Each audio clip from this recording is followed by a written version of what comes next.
আমার কাছে মনে হয় যে ছেলেরা এখন একটু খেলাটা দায়িত্ব নিয়ে খেলাটার অভ্যাস করতেছে। স্পেশালি আমাদের হয়তো টিম মিটিংয়ে ছেলেরা এখন বেশি তারা নিজেরা ইনভলভ থাকতেছে। তো এই জিনিসটা খুব দরকার ছিল আমাদের। তাদের মাইন্ডটা যেন একটু চেঞ্জ হয়, সেটাই আসলে আমাদের প্রথম দিকে লক্ষ্য ছিল। তারা যেন দায়িত্ব নিয়ে খেলে এবং সেটা তারা কিভাবে করতে পারে তার জন্য হয়তো আমার কাছে মনে হয় যে হেড কোচ অনেক ফ্রিডম দিয়েছে যে তাদের চিন্তাভাবনার পরিবর্তন যেন তারা করতে পারে।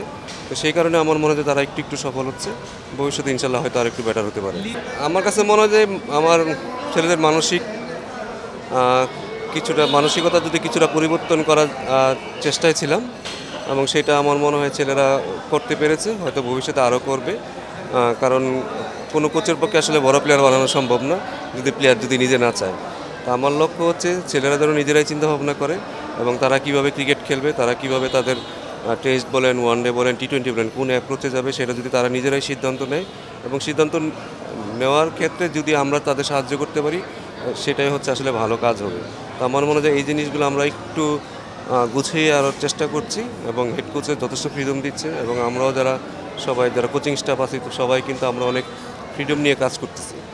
ছেলেরাও কিন্তু টিম মিটিংয়ে তারা অনেক ইনভলভ থাকে। তো আমার মনে হয় ছেলেরা একটু গুছিয়ে উঠতেছে, চিন্তাধারা তাদের চেঞ্জ হচ্ছে। আমার মনে হয় এই কাজগুলো যদি আমরা আরও সামনে করতে পারি তখন হয়তো আরও ভালো কিছু হয়তো সামনে হতে পারে।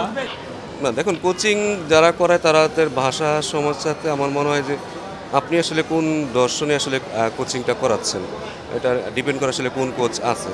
কারণ এখানে আমরা যত কথাই বলি হেড কোচ যেভাবে চাবে সেভাবেই কিন্তু টিমটা চলবে। সে যেহেতু আমাদের সবাইকে ফ্রিডম দিয়েছে, আমাদের যদি ফ্রিডম না দিত তাহলে তো আমরাও কথা বলতে পারতাম না। তো আমার মনে হয় তার এইখানে সিমন্সের সবচেয়ে বড় একটা ভূমিকা আমি মনে করি যে যারাই আমাদের কোচিং স্টাফ ছিলাম, বোলিং কোচ বলেন, ফিল্ডিং কোচ বলেন, ব্যাটিং কোচ যারাই ছিল সবাই তাদের মতামতটা ঠিকমতো প্রকাশ করতে পারছে এবং আমরা কীভাবে টিমটাকে আগায় নিতে পারবো সেটার দিকে তার লক্ষ্য ছিল এবং প্লেয়ারদেরও যথেষ্ট সেই দিকে লক্ষ্য রেখেছে। তো আমার কাছে মনে হয় যে এটা ডিপেন্ড করে আসলে আপনার যে হেড কোচ থাকে তার আসলে মতামত আর চিন্তাধারার উপরে আসলে অনেক কিছু ডিপেন্ড করে।